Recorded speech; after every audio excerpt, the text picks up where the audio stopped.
What is the not quite the struggle bus? Like, there's a struggle bus, but like, what's the opposite of that? Or like, what's like not that level? Like, there's a struggle bus and there's a success plane. There's like I don't know, like the excellence jet. What are the ends? Like, what if I'm not in the bus or on the plane? Is that like it's like coming along nicely sedan? I don't know. We'll talk about that later. Welcome back to the Bookcast, my platform for sharing short fiction and updates on what I'm reading and writing. This is episode 48. I am D.L. White, author of 11 contemporary, Southern, and romantic fiction novels featuring Black men and women. I am also a big fan of books, so we usually begin with the book report, then we talk about writing and other stuff. I am currently writing Elysium, a Black Diamond vacation romance, and we'll have an update on that later in the show. If you're new here or a seasoned listener, a bibliophile, or just looking for a good read, I hope you'll enjoy today's show. I am so happy to have your ears for this time, and I am excited to share my love of reading and writing books with you. That is the extent of my singing talent. I can't carry a tune in a bucket across the street. If you love this podcast, or me, for example, and want to show your support, please visit my support site at buymeacoffee.com/books-by-DL-White. You can offer a one-time or recurring monthly gift. It's currently an Atta-Girl show of support. I have a few benefits loading to the membership, like subbies get the Tuesday teas on Monday instead of Tuesday. I have created a Discord. I haven't opened it yet because I don't have enough members yet, but that is loading. And I've got lots of fun ideas perking in the old noggin. So look for some updates on that probably after I finish writing this book. The other way you can support is to buy the books. Books-by-DL-White.com/books has all of the good stuff, including Leslie's Curl and Dye. This book is currently on sale for 99 cents wherever you buy ebooks. I encourage you to go on out and snatch it up if you don't have it. I do so love this book. Let me tell you about it. Leslie Baker and Cade K.C. Kavanaugh aren't just former college sweethearts circling each other when they find themselves back in the same town after more than a decade apart. Leslie, owner of Powder Lake's original hometown beauty shop, The Curl and Dye, and Cade, owner of Guys and Dolls, a family salon, are rivals in competition for the affections of a quaint, slow town. Before they can pick up where they left off, Leslie and Casey land in the center of a power struggle between a corrupt mayor and a town that wants to grow. With their livelihoods and the future of a close-knit lakeside community at stake, they have no choice but to join forces and save the town of Powder Lake and fan the flames of a love that's been smoldering for more than a decade. As I mentioned, this book is currently on sale for 99 cents wherever you buy ebooks, but if you happen to hear this episode way after July 8th, which is when the sale ends, you can purchase this book at books-by-dl-white.com/curl-dye. Or hit my website at payhip.com/books-by-DL-White. My books are available there in ebook, print, and audio. If you buy them directly from me, that puts the monies directly into my pockets, and it means there's no middleman taking 30 to 70% of the retail price. We like that. We like that a lot. If you prefer to buy books retail, all of my titles are available in ebook wherever they are sold. Amazon Kindle, Barnes & Noble Nook, Apple Books, Kobo Books, Google Play, they're all there. They're also available via subscription sites like Scribd and Kobo Plus, and they're available to request at your local library. Thank you, as always, for indulging my little spiel about my books. It's the whole reason I'm here. Today, we will start with the book report, and then I want to talk about progress on Elysium. It is a long weekend, so it's probably going to be a short podcast epi. We will see. I can talk. Today is Saturday, July 1st. Note to self, pay rent. It is 8:19 a.m. It is a sunny day in Atlanta. I have a mic and I am ready to dig in. But first, and please do feel free to join me, coffee.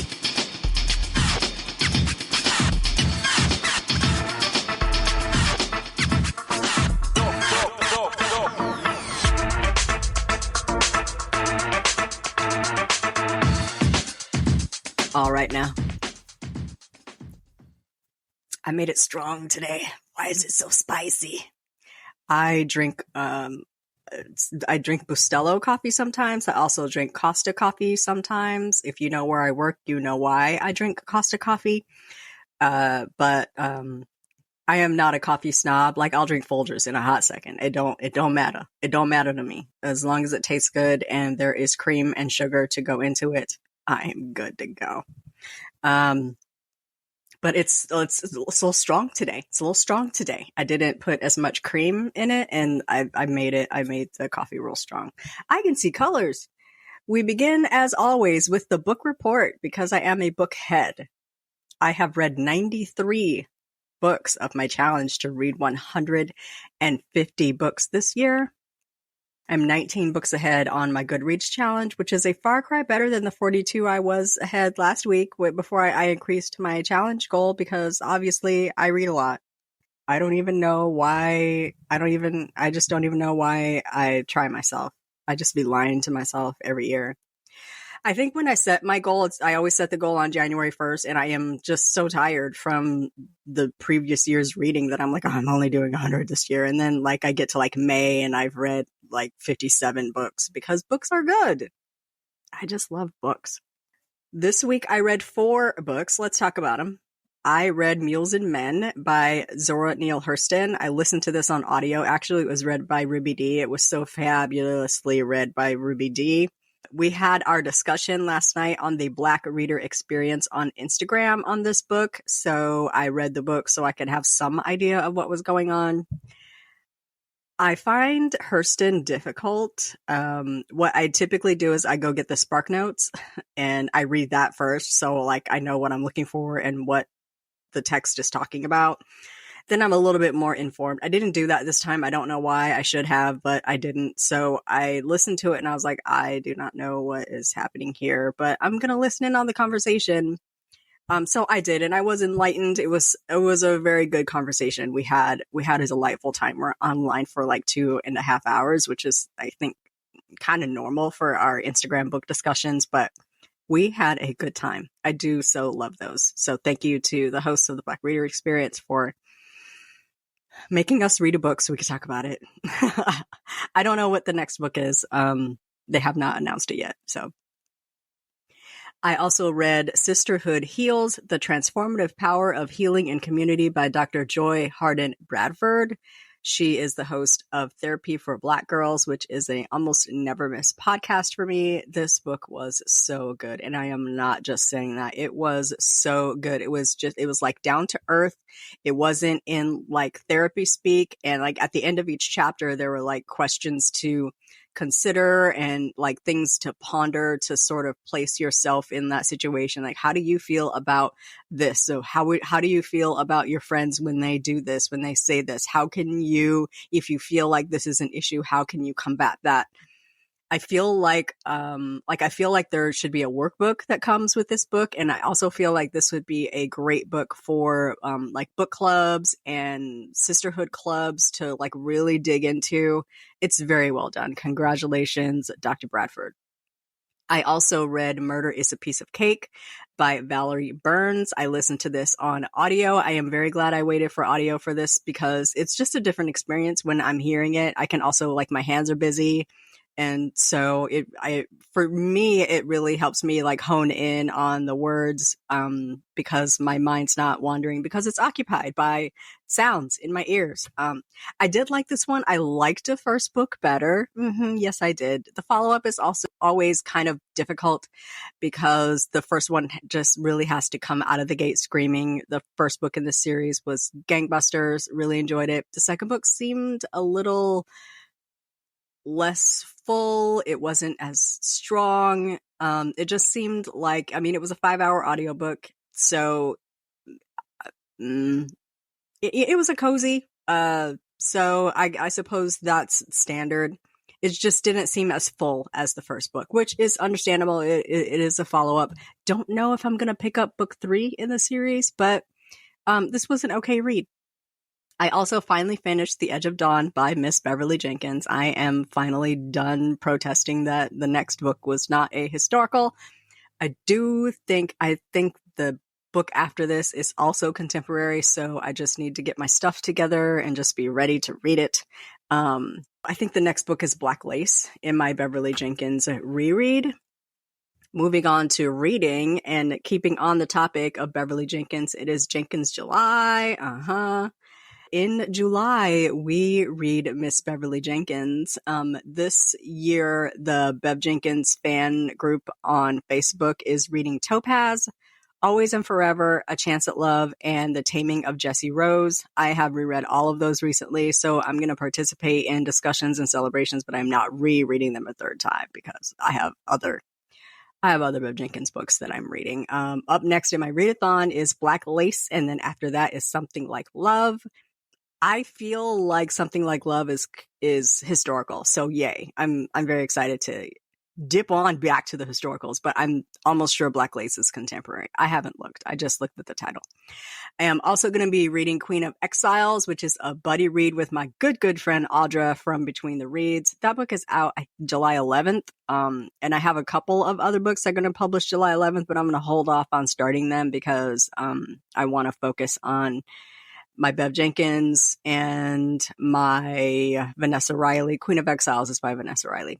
And I know I have some indie books that I'm reading. I'm always just throwing something in there just to read something. Every time I find a vacation romance or a long distance romance or a they met online romance, I'm reading it. And so I'm very sure that my dance card will be full. The writing update. Let's talk about the writing, y'all. I am at 50,614 out of 65,000 words. My couple are still on the island, but it's their last day on the island. I'd swear if this book pushes past 70,000 words, I'm not going to do anything. I hate to cut a book short because I'm counting words. It's done when it's done, but also this was supposed to be a novella. What is happening? But also, like, sometimes when I read a book that is meant to be a novella, I'm like, why is this so short? Like, what?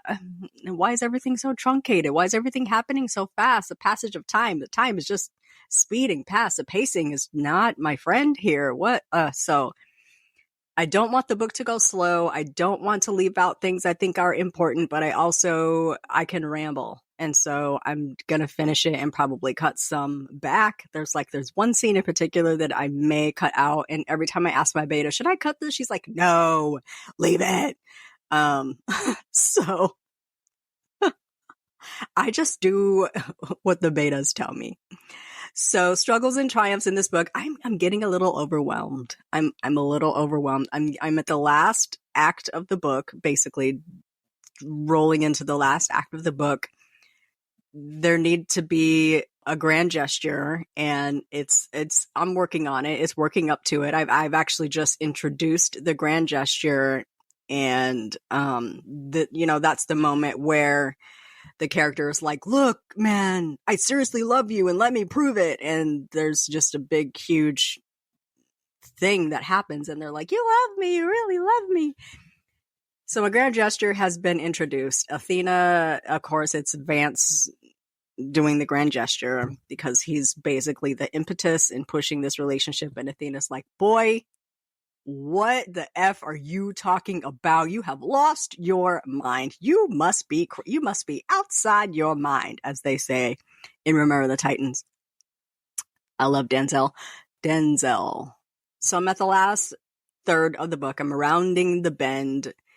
I always have an idea of how I want the book to end, but I don't plan it exactly because things happen in the course of writing a book that changes the trajectory of your plot and your outline. And I'm just kind of going with the flow, but I have to end up at a point where it leads to the ending that I have in mind. And I have an idea of how I want it to end, but I'm not sure how to get there. It's also the point where serious conversations need to happen and feelings have to be confessed. And so it is sinking into cute and sweet territory. And I don't want to be there, which is why I just keep reading romances and like really trying to keep myself in the mind of realistic conversations that don't sound like they happened outside Disney World. But also, like, I want my characters to be sweet with each other. I want them to be loving. I want them to be cute with each other. It is a romance. You should be able to tell that they like each other. I am just trying to avoid it falling into cute and sweet territory. I'm also super overwhelmed with like picking out a part of the book to tease every week. I feel like the teases don't do a whole lot to drum up excitement about the book, and it's affecting a little bit of my motivation. I mean, the book is coming. I can't, like, at this point, I can't not write it. The book is coming. Like, we share teasers to sort of drum up excitement about the book, but if the excitement does not ensue, it's a bit of a downer. It's a bit of a downer. My usuals are very excited. I've got people that are super excited to read the book. In general, I just feel like there's not searching for the right words. I don't feel like people are anticipating the book, which, y'all gonna get it. Whether you're anticipating it or not, it's coming. We'll see what other excitement I can drum up. What I really want to do is just finish the book. So I think I'm going to put a hold on the teasers. I'm just going to be heads down in July until I finish it. And then, tease out things here and there, but not really share anything substantial until it's done. And I have a link up on Goodreads. I'm kind of freaking myself out about it, and that will keep me from finishing. I have other stuff kind of going around in my mind. I'm very nervous about the ending, and I'm a little overwhelmed at this point in the book, but also excited to finish it. So suffice it to say, I'm going to hold on teases until it's done, and I know I have a finished product, and I have a link and maybe a pre-order, etc. I'm also need to think about how I want to market this book, how I want to sell this book. I am a self-published author, and I manage all of that myself. So I have a choice as to how this book comes out. I really like releasing on my website first. Of course, anyone who is a member of the membership will probably get first dibs. And then I'll release it on my website, and then I will set a date for it to go live to all of the retail. I feel like that just makes the most sense to me as a self-published author that can control my own inventory. I also need to book a copy editor, but it is not done yet, and I don't want to rush it just to get it to an editor.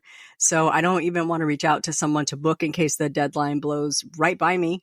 Mocking up a change to the cover for Beach Thing to match Elysium, and thinking about what I want to do to celebrate this release. I have all these thoughts in my head. As much as I liked Hey Lover, I kind of just threw it out there, and being real, it might disappear in a year. I may revamp and rewrite that. I feel like it's not my best work, but I'm trying to put my foot into Elysium, and it deserves fanfare. So I'm going to spend July heads down. I'm going to work on finishing these last few chapters so I can breathe. And that's where we are with Elysium. Yeah, so my couple are still on the island. They have had a really romantic, amazing few days together. I love Vance and Athena together. I just love them, and they love them together.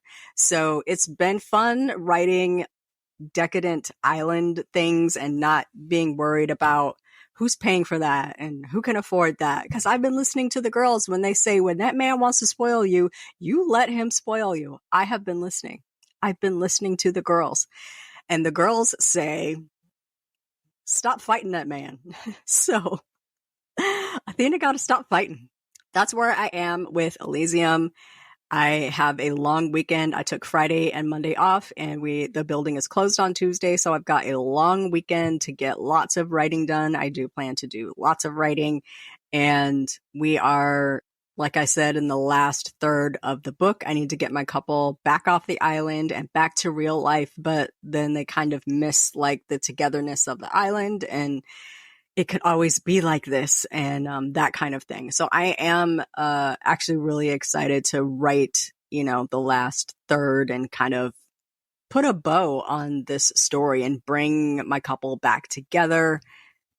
It's going to be fun. It's daunting. It has to be right.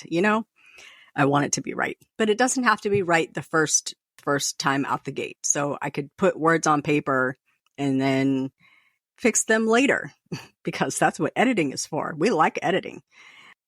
Super quick. Do I want to talk about Amazon and AI? I don't know.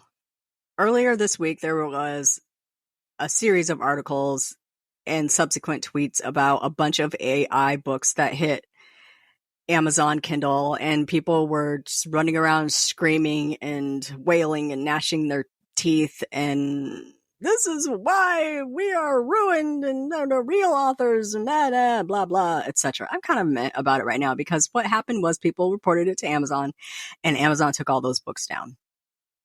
And then it was over. And so I'm not like the hugest fan of Amazon. My books are there because that's where most of my readers are. A lot of my readers are on Amazon. I mean, if it was like Google Play, I would just pull my books, because I probably sell like 3 books a year on Google Play. I absolutely agree, though, that if you are staying in Kindle Unlimited, don't be passive. Don't just throw your books up there, set it and forget it. Stay woke. Join the Authors Guild or the Alliance of Independent Authors, or get on some newsletter lists, because not knowing things is probably going to kick you in the butt if something goes down.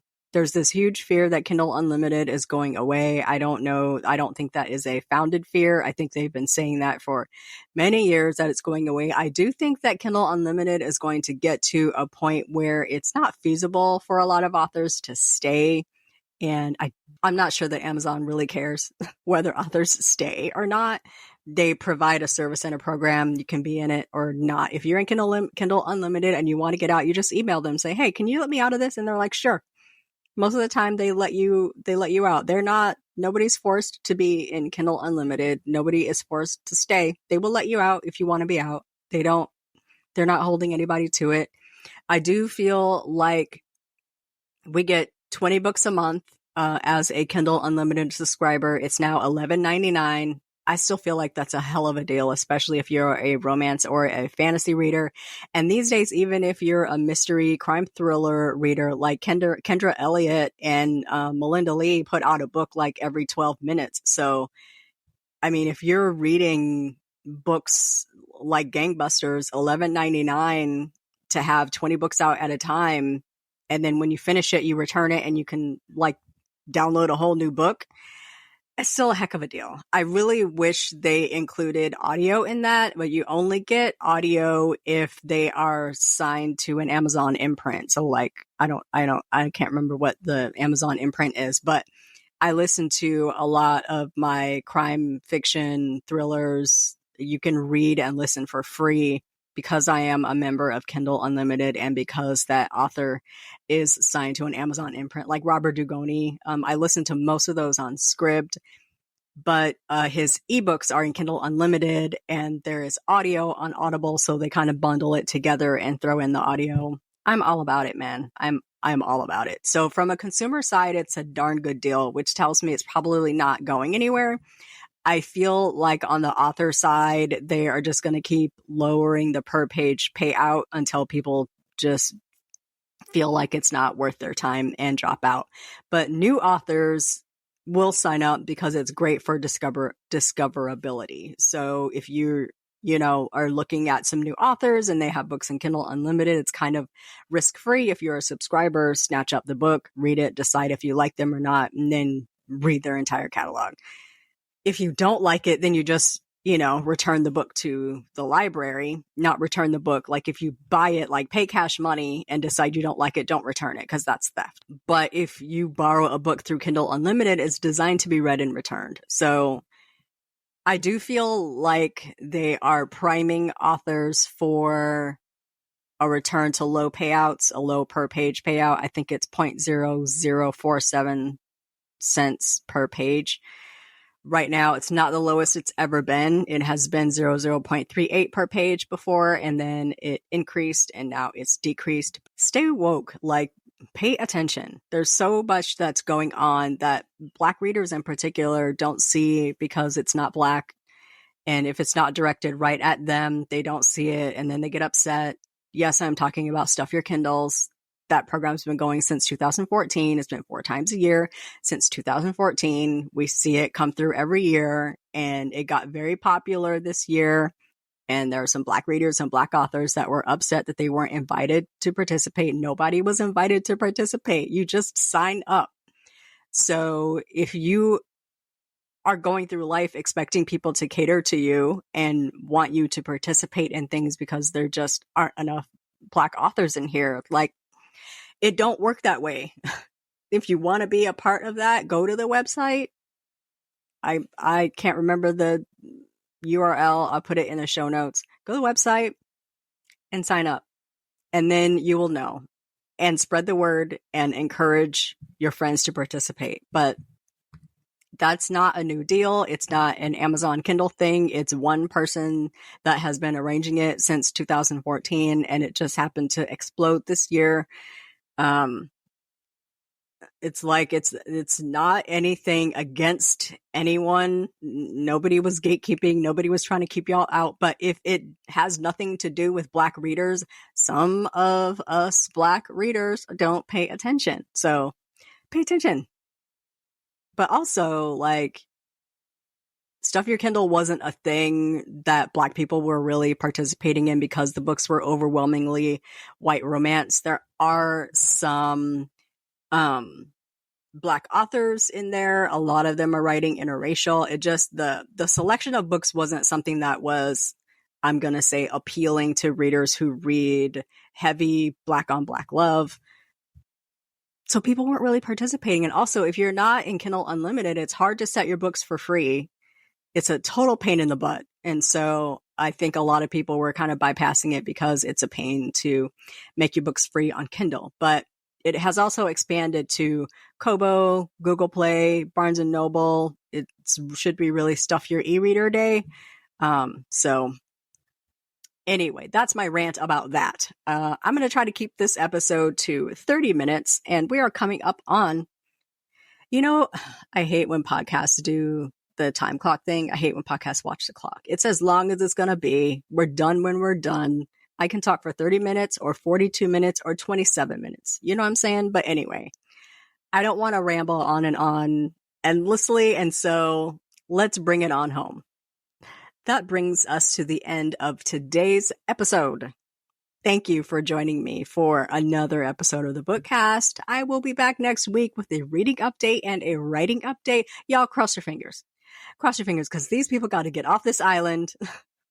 I got to get them back home. Decisions have to be made. Stuff has to be done. Please enjoy this weekend. Have a superlative week, and we will chat again next week. Bye-bye.